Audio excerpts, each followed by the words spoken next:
всички, които сме тук и сме заедно за една наистина прекрасна вечер. Предстои ни наистина вълнуваща вечер, празникът на пишещите хора, членове на Дружеството на писателите в Пловдив.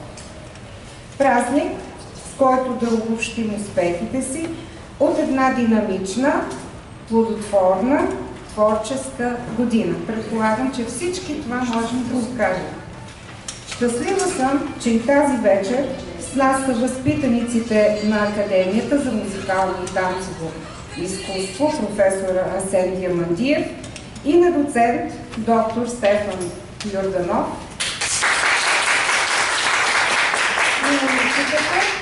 И момичетата, възпитаниците,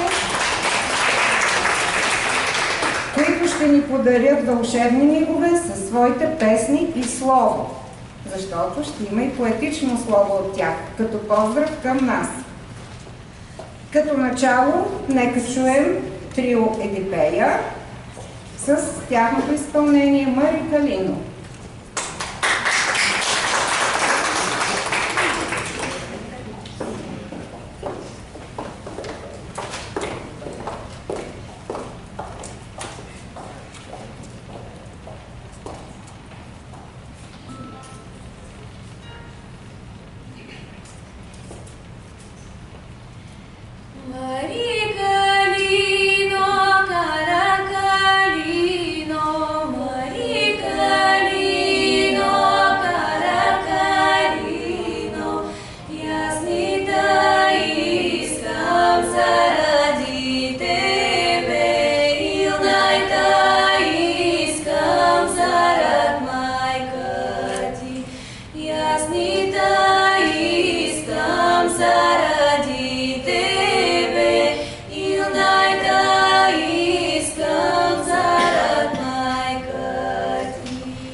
Благодарим за невероятното изпълнение на младите таланти на техния ръководител.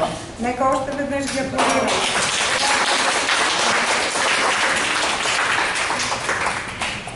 Тази година, по решение на управителния съвет, се връщаме към опита от миналото. На това място, което е особено скъпо на по-голяма част от пловдивските писатели, защото те тук представяха своите книги, а домакин беше културен център Тракар, ще отчетем годишната продукция за 2023 година.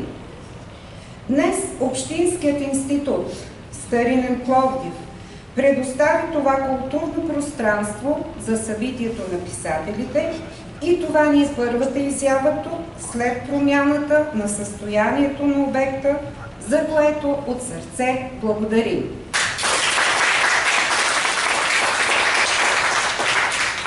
Тази възможност ни бе предоставена след лични постъпки на председателя на дружеството доктор Ахавни Кевъртян.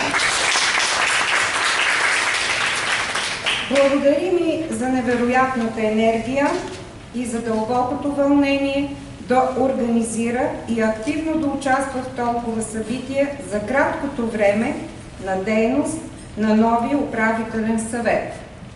Благодарим и на управителния съвет и на енергията на всички вас, творци. Аплодисменти.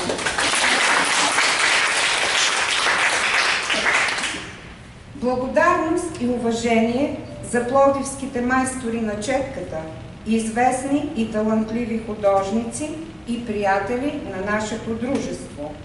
Магдалена Колева, Мария Макалок, Николай Няголов.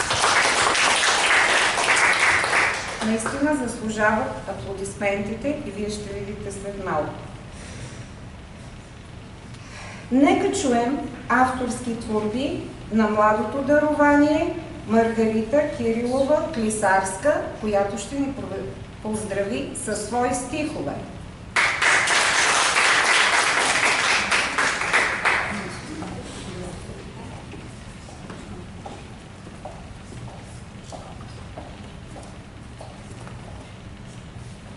Здравейте! Надявам се да се чува добре. Както казах, казвам се Маргарита Клисарска. Обичам за себе си да използвам псевдонима Роза Българска. И тази вечер съм избрала за вас две стихотворения. Първото е Майчина скръб. Пред икона Богородична се моли, майка с на ръце дете. Болното в майка си лежи и от очи му се отромват няколко сълзи. С последен дъх, с усмивка на лице, поглежда сетне майчин внук. И дума: маля, маля мила, светлина над нея се извисила. И с жарка се молитва моли тя да й остане живо, здраво, чедо на света. Но очи му се затварят вече и майчино сърце е прободено с меч. И жално гледа тя и тежко плаче за сина. Но дете й вече се не събужда. Полека той изтива в нейните ръце, понася се към Божие небитие.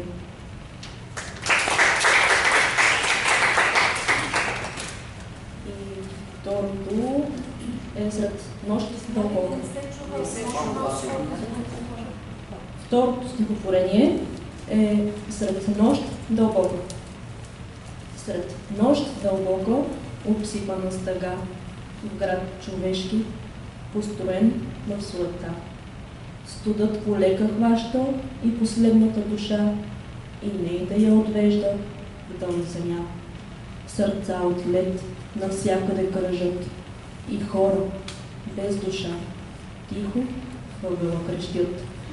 Пред техните очи и последната душа немощна лежи. Човек достоен, живял без грехове, но жив той нима е бил. Човек мъртъв от самото си начало. Роден с душа в земя на мъртъвци. Сред нощ дълбока, обсипана с тъга, в град човешки, построен в суета. Студът полейка хваща и последната душа, и не да я отвежда в дън земя.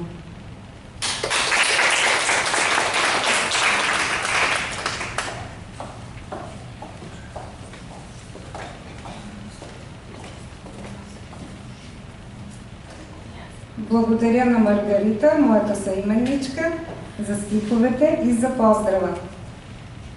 Отново аплодисменти.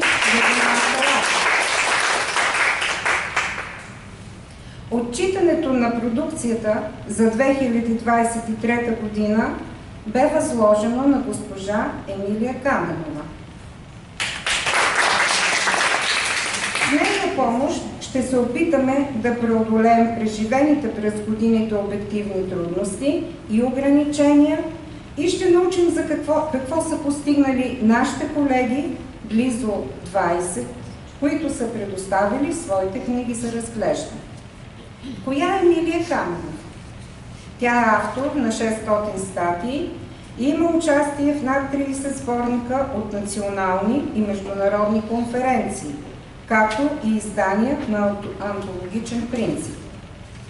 Беше водещ на предаването «Книга от витрината» по Българската национална телевизия.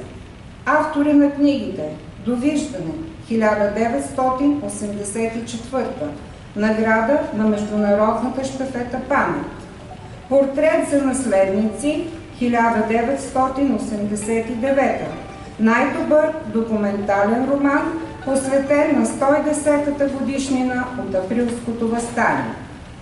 Тази преходност, живота 1994, награда за литературна критика Светлострой, Царски времена 1998, Вятърните мелници 2007, награда на Дружеството на пловдивските писатели.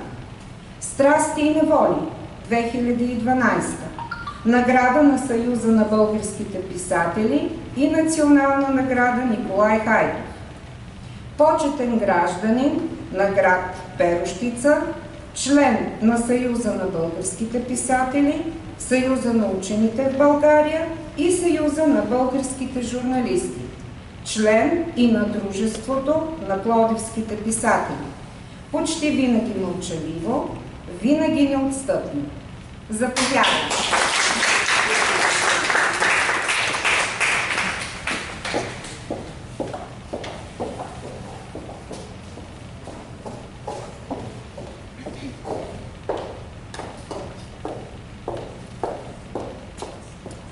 Анонс да анонс. Благодаря. Вижте, минава си времето, променят се присъствията на хората. През годините ми се е случвало 4-5, а може би и 6 пъти, така примерно в рамките на 30 години да правя такива доклади. И може би, ако човек ги събере, ще се получи една интересна картина какво се получава във времето. Трябва да ви кажа, че си погледнах, но аз не обичам много да се вглеждам така сериозно в себе си. Предният ми доклад за дружеството, трябва да ви кажа, че има както повтарящи се характеристики, така и едно различно присъствие. И така започвам. Чувате ли ме добре? Моля?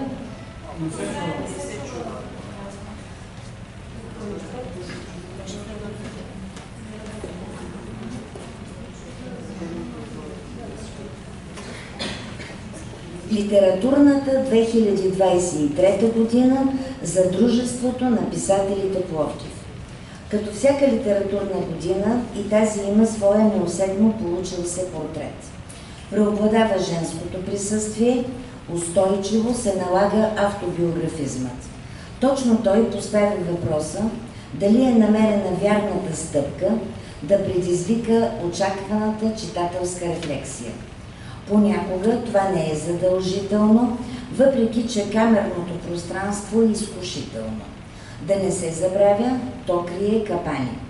Като цяло, ето една гледна точка какво е сътворено. Поезия. Елена Диварова.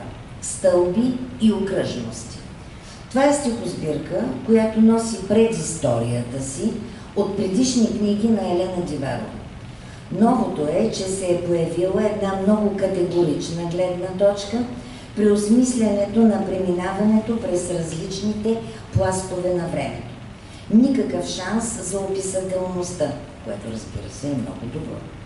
Има ги подвеждащата сюжетност, зад която прозира премислено познание, овладения тон, туширащ емоциите, хипотетичното превъзмогване на водораздела, но и осъзнаването, че той остава непреодолян. Всичко това оформя облика на стихосбирката. Личността не е раздвоена между преди и сега, а непрекъснато преминава през тези спирали. Оценява се отшумялото и всичко онова, което е било истина, но е останало като неизминат път, от който следва завръщането към действителността. В това пътуване природните образования и материали, скали, камъни, глина, по един много самостоен начин са представени като градеж, който сам се променя във времето. Точният изказ отхвърля паралелни варианти. Картината на живота въздейства в своята непосредственост, но точно е заявено как и безспорното може да се приеме като имитация. Цитат. Истински като фигури от стиропор. Предметите от битието, ключът, куфарът, в тези стихове са мълчаливите знаци на дълбоко скритото, което обаче налага своите права. Диалогът с другите е предшестван от наблюдението. Така се разгръща лентата на самотата. Без да изпада в хипертимна виталност, се откроява личността, която осъзнава силата си да възприема живота в неговата пълнота. И ако многозначната символика на стълбата се свързва традиционно с порива нагоре, свързан с изпитания, то хълмът е приетото предизвикателство. Аз, цитат, сама ще дойда да те видя, щом потърся този хълм. Сама. И никакво доверие към предразполагащата изповедност. Не мога да ушия стихове за любовта, за да стигне до поредната впечатляваща поанта. Не мога да ушия стихове, за нея не е понярка женската ми риза. Точно това е превъзмогнато. Личният летопис на трапчивото себевглеждане. Финалът на стихосбирката може да се приеме като реплика на вечно привлекателната модерност – къщата с крила. Не са и попречили малките площади, прикатаността на отделни фрагменти от градската среда.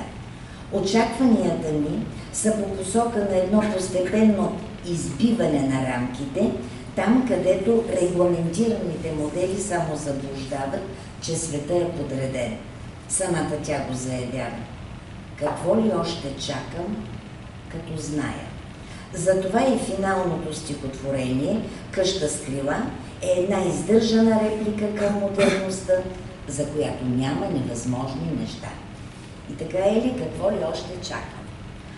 В духа на търсещия опорни точки за себе си неспокоен дух е и стихосбирката на Екатерина Костова «Кръстопът на тишината».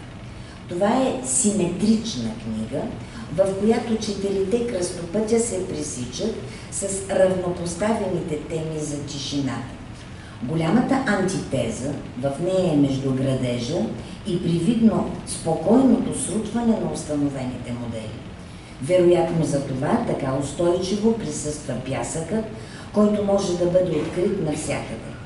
Едновременно въздейства като материал на подготовката за устойчивост, но непрекъснато подсказва за дюните, които и остават и могат да бъдат овладени от стихиите на промяната. Лирическата героиня в тези стихове съумява да се освободи от рамката на битието, но никога не може да я отхвърли от себе си. Тя има точната оценка за преходното и възможността винаги да бъде оттласнато. Заедно с това осъзнава, че то невидимо се вплита и тегли към своите формално мотивирани причини.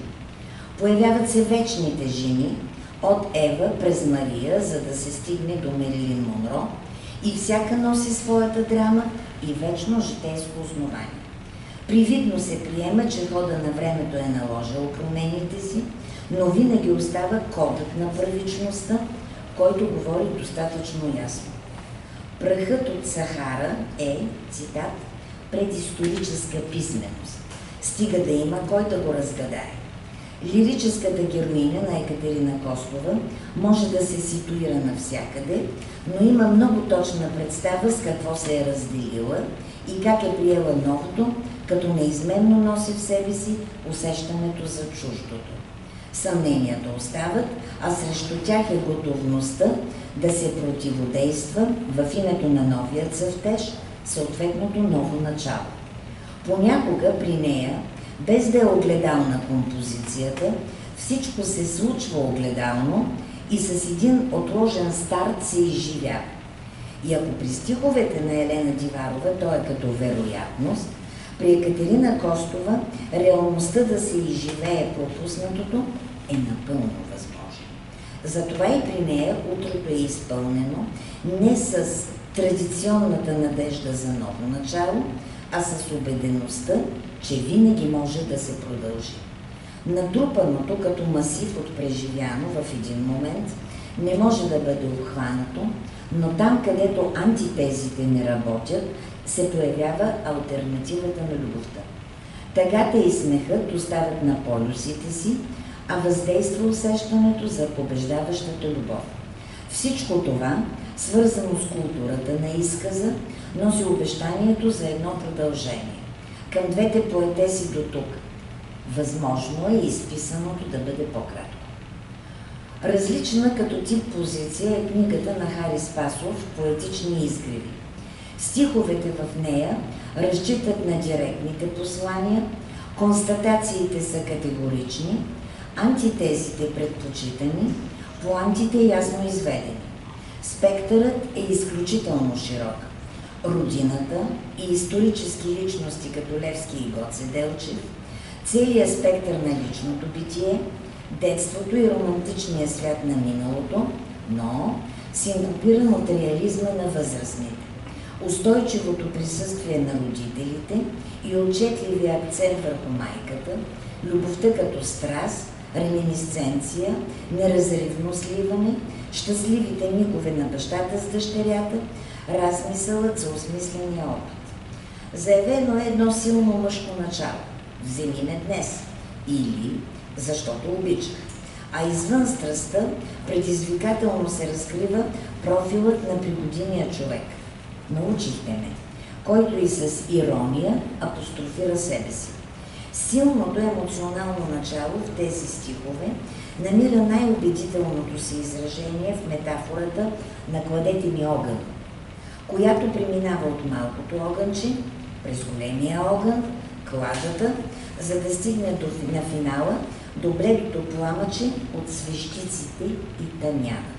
В този своеобразен разказ за лично преживяното може да се открои голямото стихотворение на книгата "Писмо до мама", без да се натоварва допълнително Чеховия Ванка, но това е антологичен текст, който завършва с "И Бог заплака". Проблем за събраните в стихосбирка текстове на Хари Спасов са многото посоки. Ако е пожелал да сътвори житейския разказ, направил го е, но би могъл да концептуализира поне отделни блокове, за да се постигне едно не така разливащо се послание. Стихосбирката на Антоанета Караиванова-Павлова "За частица от небе" извежда точно темата за онази синева, която дава шанс да се извърви пътя от прозата на битието към големия отскок, не само напред, но и нагоре, за да се изживее свободата на заявения избор. Търси се силата на словото, оставяща следа в паметта, даваща възможност и на чудото. Виж, рибите солени думи сричат. Това е една почти дефинитивно заявена непримиримост към статуквото на дадеността. Затова и всичко е възможно.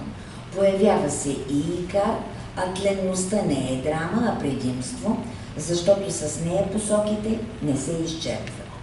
В изповедта на едно цвете може да се проследи именно пътят от изстраданата истина до доброто, което въпреки всичко отстоява себе си. Излишна откровенност към култивирания изказ. Римата "комири-вампири" е достатъчна, за да отхвърли каквато и да е лироепическа форма, очаквана за темата. При нейното пътуване във времето, есента е предпочитания сезон, изпълнен с цвят, динамика, отхвърлящ традиционната меланхолия. Появяват се градове и духовни обители, които са предизвикали вълнение. Понякога не се получава. Трафарета при Рилския манастир, несполучливия отворен финал при Черепешкия манастир, над всичко е търсенето на отликата. Дали това ще бъдат вариациите за четящия човек или за избрания, но в този тип присъствие се откриват опорните точки на духовния стоицизъм. Несполука е декларацията. Характерна нейна проява се открива в стихотворението «Будител». Тогава, когато се премине към образност, разчитаща на често появяващите се пеперуди, епизодичната вълшебна пръчка, стихотворенията губят. Уморена образност и не носеща потенциал художествена многозначност.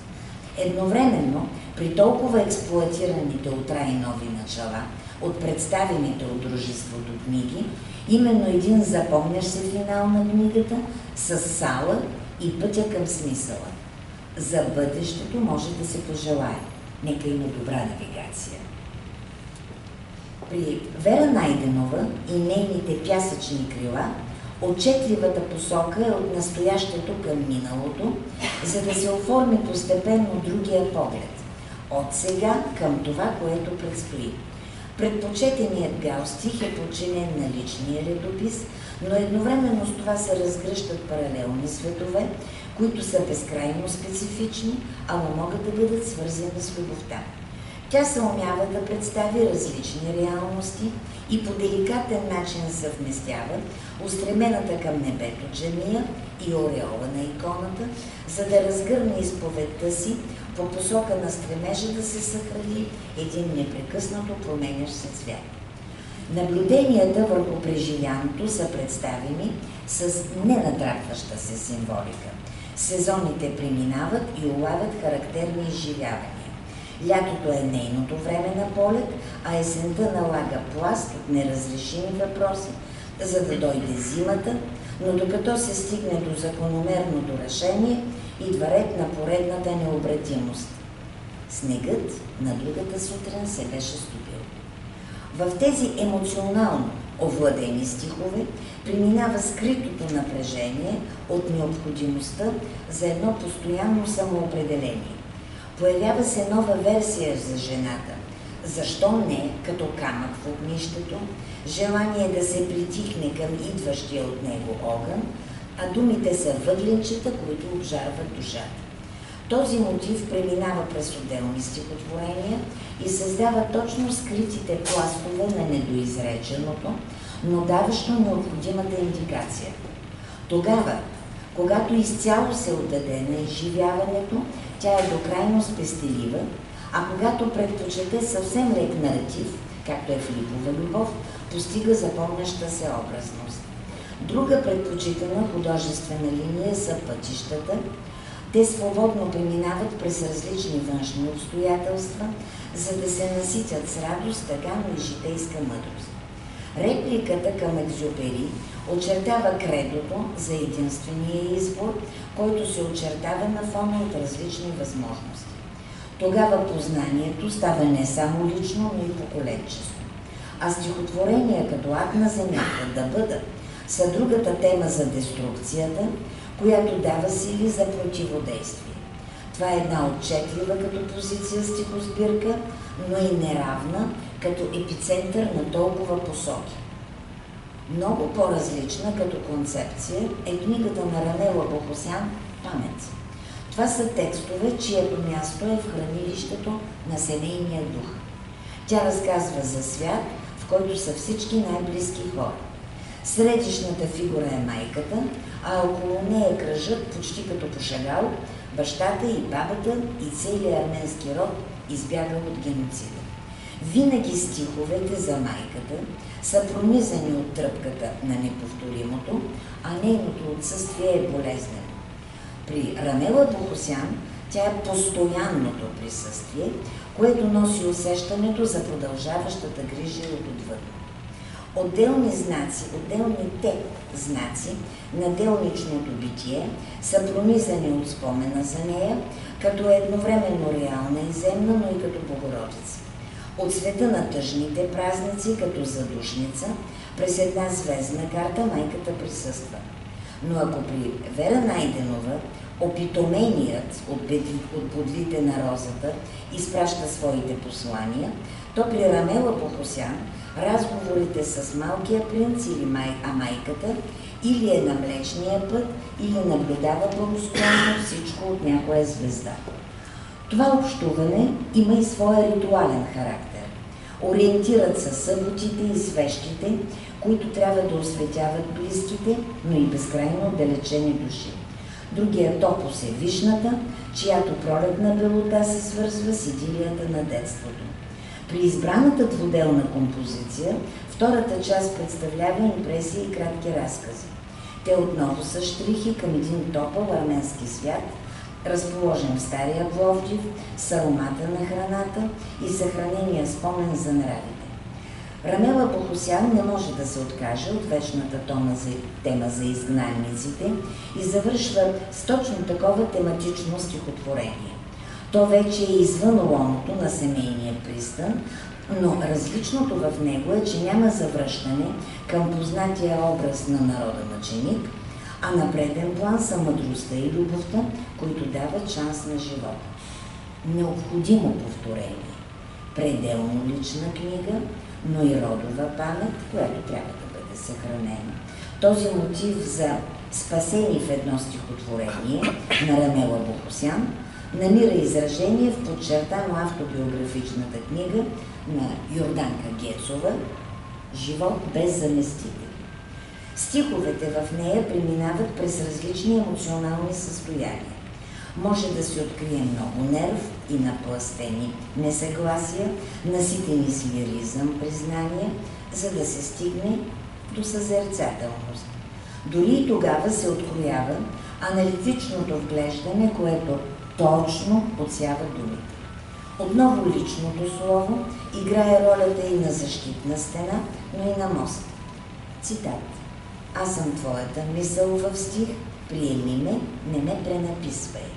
Познатите опорни точки са отхвърлени, въпреки че те по презумпция са предпочитани, но с куковица Елисавета Багряна е казала достатъчно.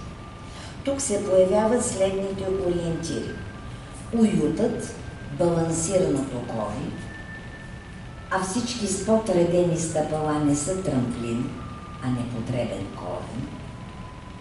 Защото си измислих, че летя, превързаха ме с корен към земята. Разбира се, това не е еднозначно, защото в мое малко момиче корена дава началото и обещанието, че следващият ще доразгърне темата с продължение. Така много от дадените посоки, облич, самоопределение, горчиви оценки, са представени по различен начин, продиктувани от неповтарящи се ситуации и изживявания. Това е добра страна на стихосбирката, защото се превъзмогват концентричните кръгове около устойчив тип на глас. Романтиката присъства, но са и отказани романтичните атрибути. С визуално въздействащите решения за зранцата вяра, скрити в шепа пръст, двата семедела любов или дори по-уморените от поетична употреба перли в митите, създават представата да се отстои периметърът на собствен свят в своя.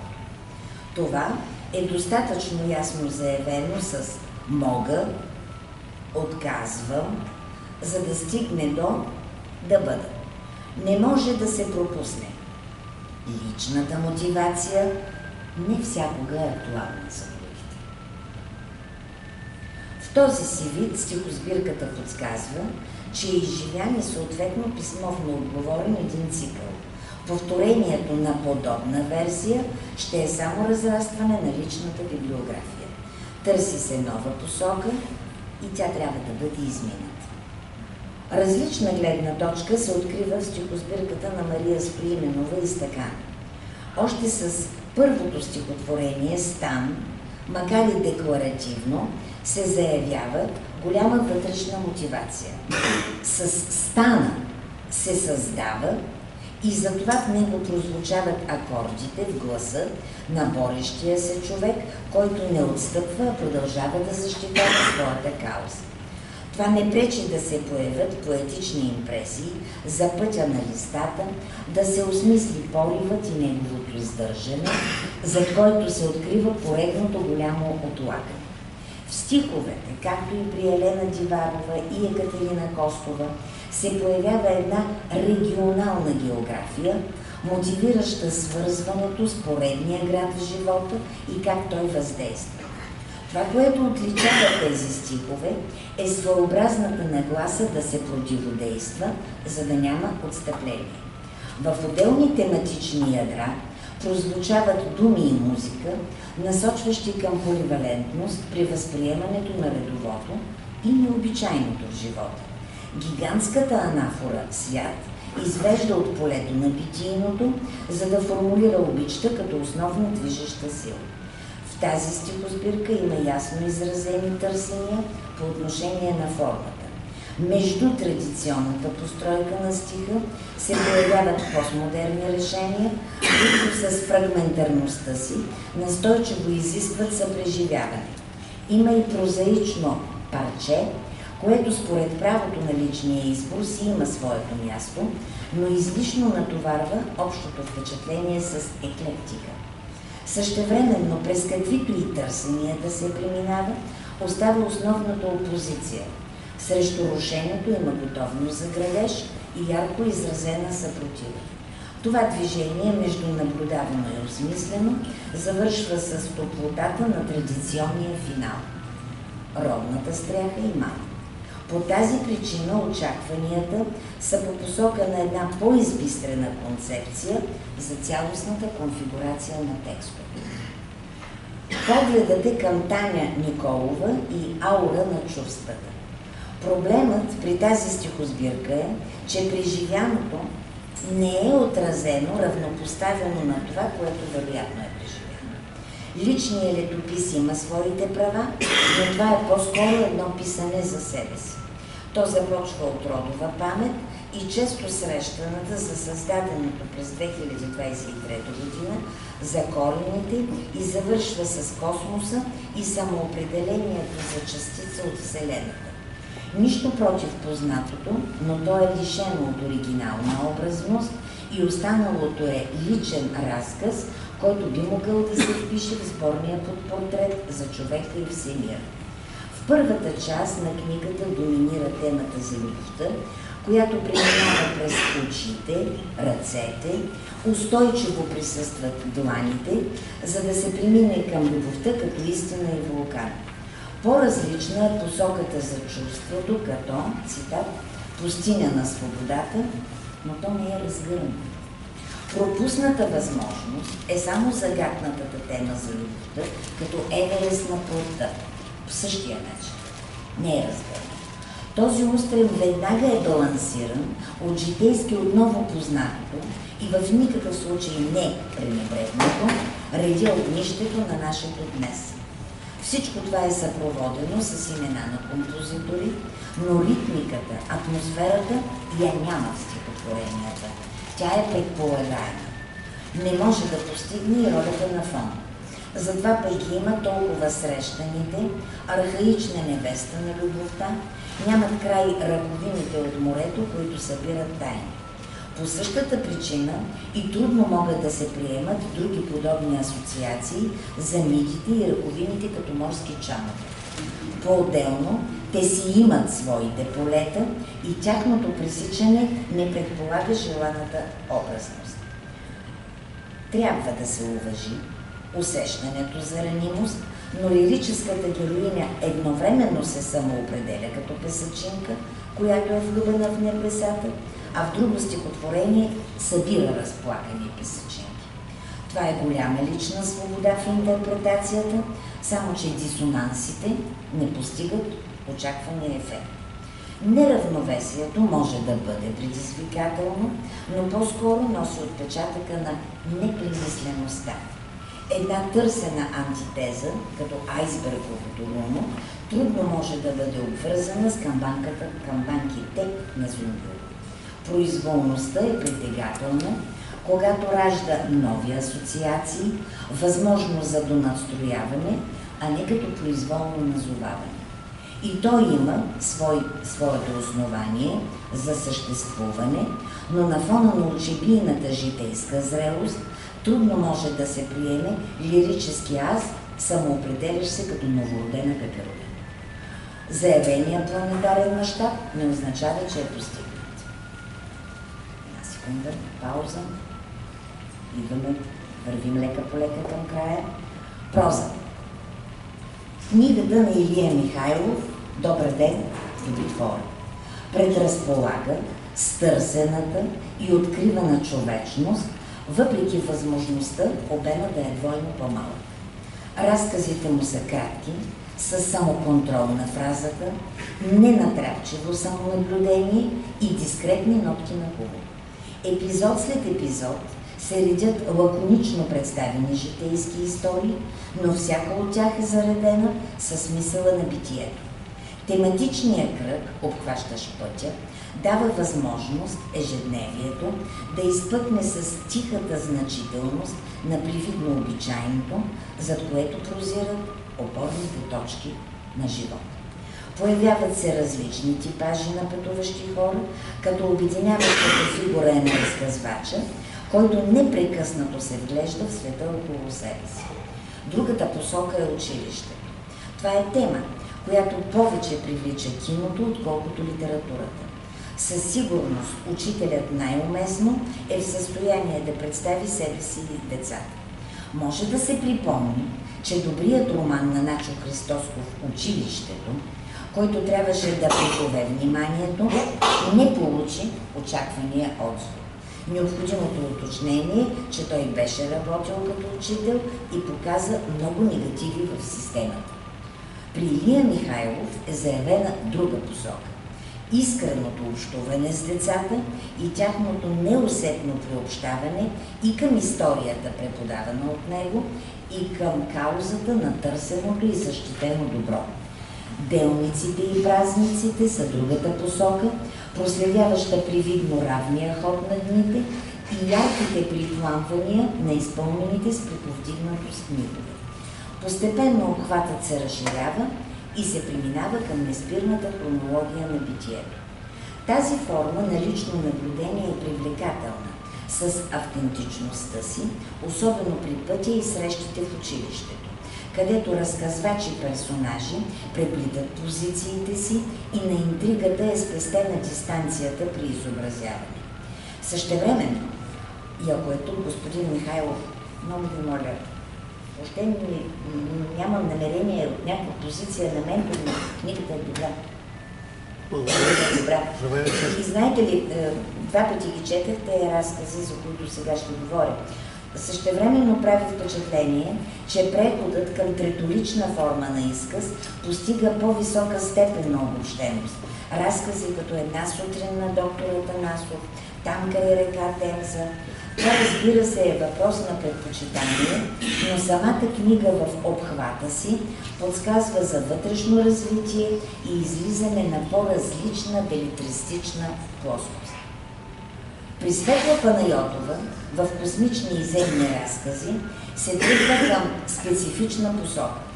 Отправния ориентир е, в кавички, планетарното училище Земя, като се разкрива само част от уроците, които могат да се научат тук. Своеобразен медиатор е учението на Петър Дънов, разстила се като платно към евритмията, за да се окаже, че космичното и земното не всякога могат да се разположат на диаметрално противоположни пространства. Заедно съжителстват текстове, написани преди десетилетия и в най-близко време, но това не пречи на съвместното им съжителство. Земното кореспондира с порива за извисяване на питийното и дава път на инициативните възприятия. При космичното е подадена ръка от автора, за да се постигне диалог между него и кода на възприятие от читателя. Игровата ситуация при децата очертава точно тази възможност. Само че, когато се премине към фантастичното, литературата обича да поставя проблеми, докато филмът играе с образите. При Светла Панайотова необичайното се регистрира, но не е изведено като проблем. Фабулата не стига до някакъв вариант на съпоставка с друга фабула. Какво се получава? Ситуацията е необичайна, но издържана по своята логика, като непосветените или частично озарените могат да я фиксират. Човешкия летеж, появяващите се и изчезващи така наречени напреднали същества и толкова. Въпреки това е изпълнено едно от пожеланията на този тип книги. много подвижен, авантюрен сюжет. Обърнатите към реализма текстове се откъсват от какъвто и да е битовизъм и общуването е с духа на мястото. Така се появяват Розовата долина, морето, Родопите, Мусала, Рилските езера, а погледа към този релеф често е съизмерим с Дунавската равнина. Оригинално е решението за обхващането на една география на духовността, но на места повествованието става хибрид между документалния разказ и потърсената условност. Това несинхронизиране се открива и като уязвима страна на композицията на книгата, вписването на стихотворения в нея. Те не допълват представата, а въздействат като откровени плеоназми. Не може да се пренебрегне фактът, че обликът на текстовете е обърнат към духовното познание и Светла Панайотова го солидаризира със своето многолико обкръжение. Като цяло, това са проблематични книги, защото в структурата си носят различни послания. Конфликтен при тях остава въпроса къде е доминиращото начало и как то ще се възприеме. Книгата на Радка Атанасова-Топалова «Споделените пространства» носи двоизмерността между разказите и очерците. Този модел на събраното има своите права, но и създава противодействия между текстовете. Съвсем нериторичен е въпросът дали всичко, което е написано, трябва да бъде публикувано. В първата част са разказите. Те са отдалечени от съвремието, въпреки че винаги може да се открие универсално. Ситуирано е едно неопределено време, при което възприемането е затруднено от архаичния тип изказ, присъствие на познати фразеологизми от фолклора, образност, на която е спестен психологизм. За жените се оформят няколко типа характеристики. Силна българка, силна жена, мъжка жена, лична мома. Малко се обърква традиционният тип образност жена да рухне като дъб. Капсуловани от минало време са изживяванията по Ейнов ден. В разказите образите не са разгърнати. В Майка отвореният финал бяга от отговорността на белетриста да представи дълбочината на ситуацията. Тя се предполага по презумпция, но драматургичният възел е оставен настрани. В Невена образа на мъжа е само маркиран, а той е равнопоставената част от цялата история. По същия начин, немотивиран, е образа на майката в Бащино сърце. В Нестинарска Одисия много набързо преминава житейското повествование след защитата на позицията при нестинарското изпълнение. Познатият сюжет «Българката срещу вековния господар» и последствията е със спестен епилог. Поради липса на драматургия, серията развръзки е по-скоро маркирана. Образецът избора на Белоновата носи мотивировката за последвалото бързо изгасване на живота след върховното изпитание, а представеният текст с разказа на Радка Атанасова-Топалова, женитбата, раждането на детето и пълното изтощение са само оповестени и до читателя достига накъсан послеслов. Това са идеи, но представени като щрихи и хипотетичният им потенциал не е осъществен. Публицистичните текстове обхващат пътувания и преживявания. Те имат място в два ориентира – наблюдавания и опознаване на света, отзвук от събития. Мястото им също е в две направления – архива на преживяното и всепоглъщащата формула паметта на един град. Това е и въпрос на безпощадната лична селекция. Точно за нея става дума относно книгата на Вера Найденова «Разплетен вятър. Импресии». Жанрът допуска пълната импровизация. Детайлът има силата да изрази цялото. Лично преживяното или наблюдаваното не изисква очакваното значително послание. Първото, което прави впечатление в това издание, е появата на текстове, които са наброски за разкази. Старата къща, След обед в синьо, Липата, Дюкянът за Фатаер. С позитивна нагласа може да се приеме, че са открити настроения с по-ярко изразена фактологична основа. Другите, които са обърнати към темата за войната и за Сирия, като цяло са подпомогнати за възприемане от биографичната справка. Те са съдбовни за авторката, но не постигат ефекта на въздействието. Настроението си остава автономно, а лъсъпреживяването е по-скоро пожелателно. Всичко това е съпроводено с недоизказаност, която анулира поставянето на темата. В спомен от Паламира е заявено, че остават мисли и въпроси, които обаче не са изречени. Идентичността е загубена и съхранена единствено оценката на създателката на текста, че е подарен приятен спомен. Отново мигове, които са актуални за личния архив. Има интересни идеи в носталгично, в музика, мотив време, но те имат нужда от доразгръщане. Като се добави и понякога при експонирането на оригиналната фраза, като оксиморона «ледена мараня» или «бягството е миг недействителност тишината», до безкрайно баналното «стана тъмно и вряла вода попари сърцето ми», се стига до убедеността за пропилени възможности от композицията на книгата до съдържателната й характеристика. Спектърът на живота е обхванат, но преди това е трябвало да има редактор и коректор.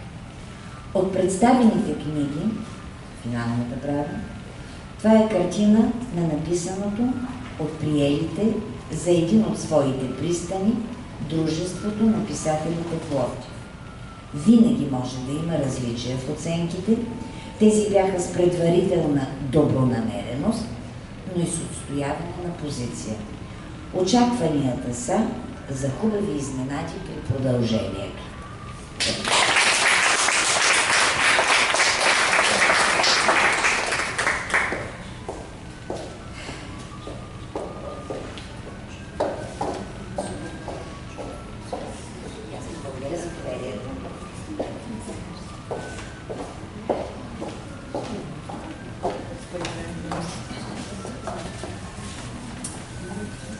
И така дойде момента, в който ще поканя тук председателя на управителния съвет на дружеството за награждане.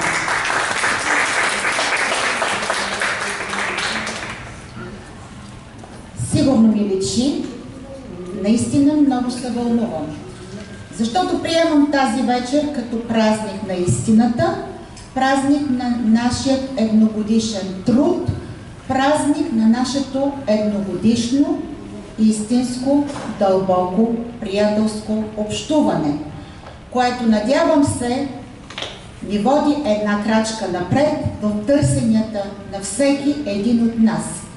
Защото нашето семейство на пловдивските писатели е дом на всички нас. Това е нашето място, в което всички ние да вървим напред, да се подкрепяме. Моята изключителна благодарност за този дълбок, професионален, добронамерен анализ на нашето творчество през годината. Надявам се да сте наш коректив и за напред и да ни помагате в пътя ни напред. Най-важният момент в едно такова празненство, разбира се, е отсяването.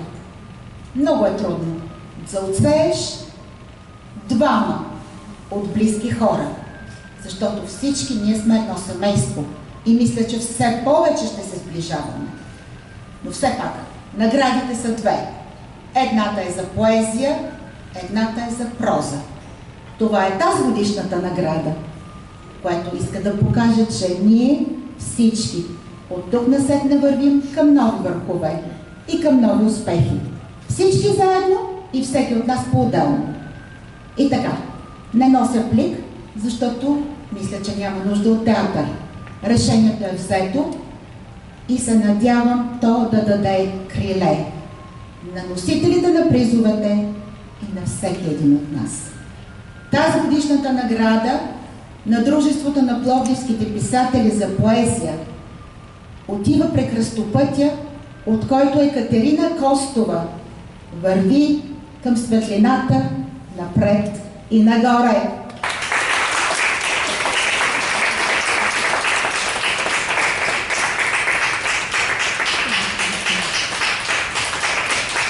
Скъпа моя Катя, картината е специално нарисувана от Магдалена Колева за тази вечер и мисля, че много подхожда на тебе.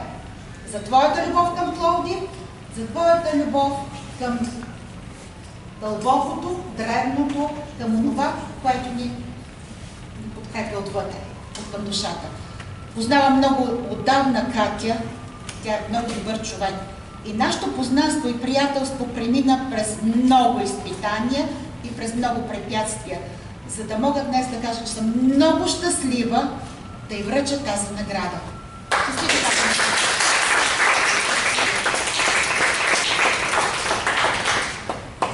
Аз не знам дали някой в тази зала да не е в момент на вълнение в момента. За мен със сигурност е така. Първо, защото да получиш признание от колеги по перо е наистина нещо много сериозно. И второ, защото картината е за Пловдив. В момента аз не живея в Пловдив, но Пловдив е винаги с мен. И мога да ви уверя, че там, където съм в София, непрекъснато говоря за Пловдив. Не само с стиховете си, не само с това, което работя, но и с мислите си, с присъствието си и, разбира се, с сърцето си. Ще занеса София тази книга. Това е книга. Книга нарисувана с любов, с други изразни средства. И още веднъж благодаря.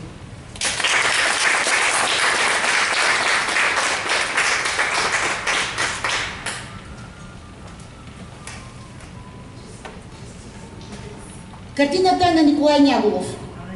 Това е отпечатка на негово произведение върху специална бутикова хартия.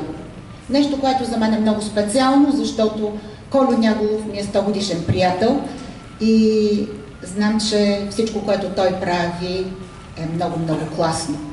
От нещата, които прави, от рисунки, от картините му, от живота му, от добротата, която носи, от духа, който предава на учениците си. Един изключителен творец, човек и приятел. А тази картина отива при призьора на тази година за проза. Един безкрайно добър човек, един даскал по призвание, гордост, че ми е приятел и изключителната ми благодарност, че направи толкова много за нашето дружество, за краткото време, в което живее сред нас. Тази годишния приз за проза на Дружеството на писателите Пловдив отива при Илия Михайлов.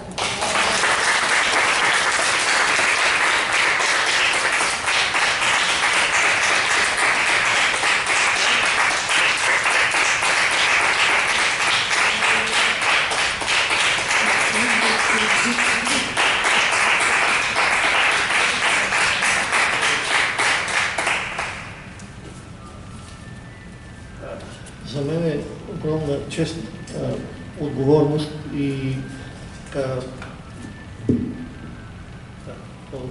Чувате ли ме? За мен е огромна чест, отговорност и привилегия да получа тази награда. Приемам я с благодарност и със смирение. Благодаря на колегите от дружеството, благодаря на Ани и на нейния екип за тая наситена програма, която тя организира заедно с тях. Благодаря на Каменова за високата оценка, за мен е огромна чест, госпожо Каменова. Посвещавам тази награда на моята духовна сестра Петя Точкова, която винаги така ме е насърчавала, подкрепяла ме, още от най-ранна древност, както казват историците. Пожелавам на вас и на себе си да имаме повече добри хора в живота си и повече поводи за радост. Още веднъж благодаря.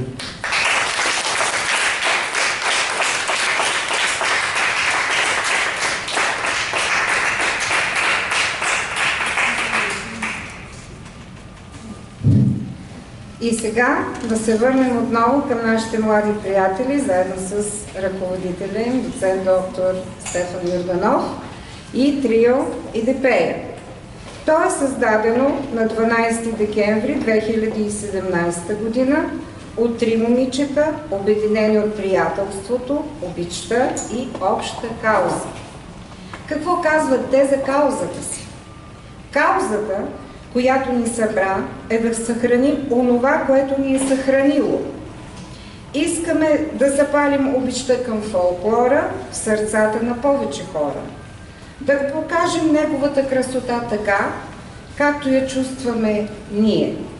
Идеята за триото се роди в Националното училище по изкуствата професор Веселин Стоянов, град Русе, където завършихме средното си образование. Сега продължаваме развитието си в Академията за музикално, танцово и изобразително изкуство професор Асен Диамандиев. Стремим се да следваме стъпките на предците ни и влагаме сърце и душа в музиката, която изпълняваме. Снощи отидох Майноне, Лозо Лозано, Вито се хоро, тъз вечер. Заповядайте, млади българи.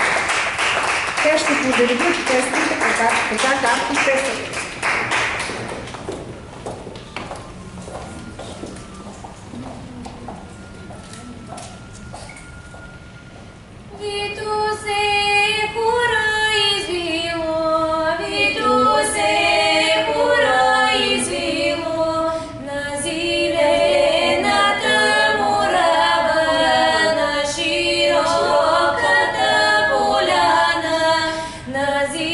Зелената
Много благодаря, приятели. Надявам се и в следващите ни празненства да бъдем заедно.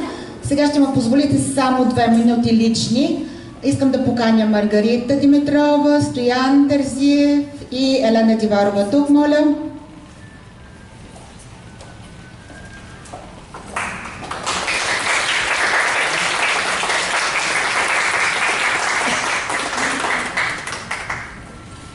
Тези хора през тази година споделяха моите безсъници, тързания и дадоха криле на моите мечти, понякога едни щури решения, които в крайна сметка реализирахме. Изключително много ви благодаря, пожелавам на всеки от вас здраве, вдъхновение и бъдете все такива раздаващи се. Моя личен подарък за вас е билет за спектакъл.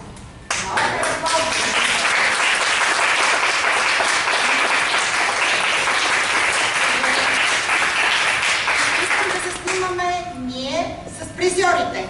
И вие заповядай, госпожо Каменова, моля да заелате с нас за една снимка. Кате, моля те.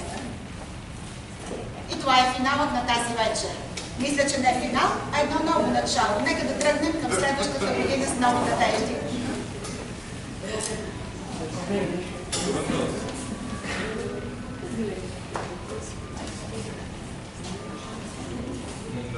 Не, вие. Моля ли се, заповядайте си добре.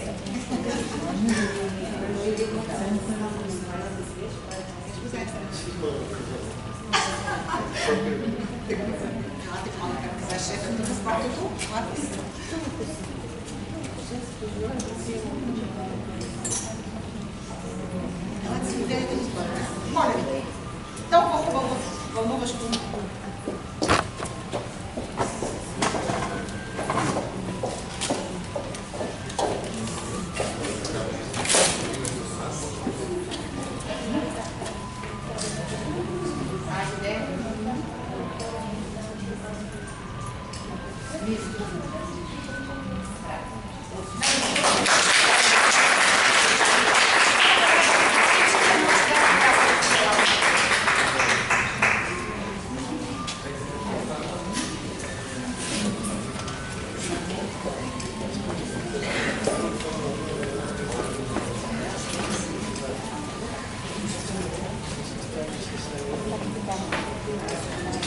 Как си била твоите учени? Аз не съм там. Предстои да издам тази година. Вече трябва да натрупваш по-зряло и по-отговорно. Не да плясваш. Имаш основанието. Ако човек направи нещо, той излиза. Какво става дело?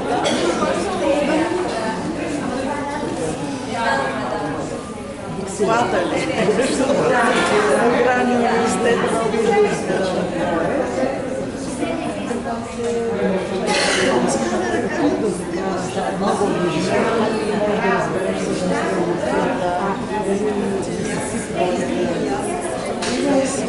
известни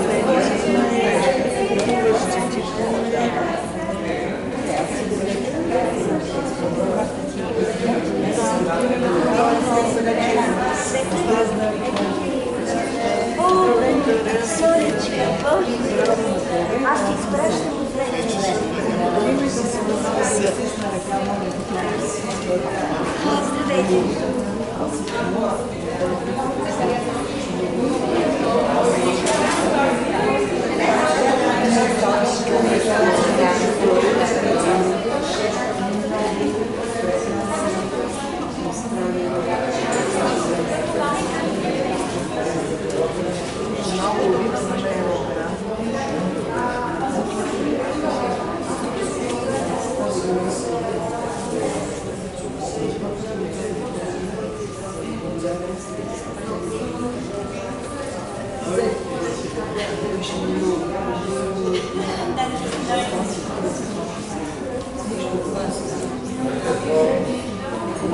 Развълнувахте ми. Много се ръкодърпи, трябва да го знаете. Много скъпа. Защото е познавам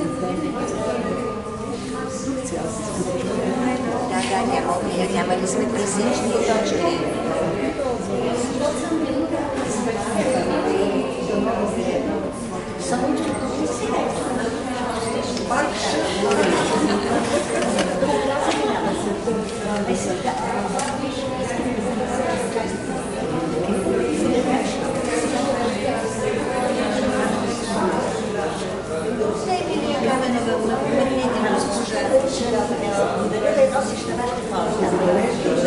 Точно сега.